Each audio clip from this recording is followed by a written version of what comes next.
Hello friends, বিষণ্ণতার আলোতে সকলকে জানাই আন্তরিক শুভেচ্ছা।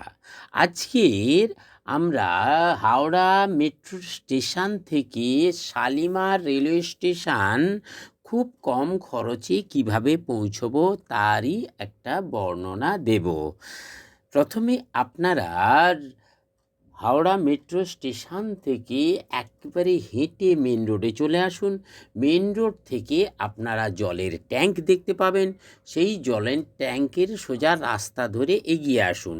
এগিয়ে জলের ট্যাঙ্কে ডান দিকে রেখে আপনারা সোজা রেলওয়ে মিউজিয়ামের দিকে কিছুটা হাঁটলেই আপনারা টোটো স্ট্যান্ড দেখতে পাবেন।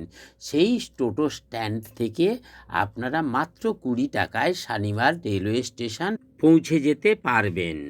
আমার এই ইনফরমেটিভ ভিডিওটি যদি আপনাদের উপকারে আসে তাহলে আপনারা লাইক, শেয়ার ও সাবস্ক্রাইব করে আমাকে উৎসাহিত করবেন। ধন্যবাদ।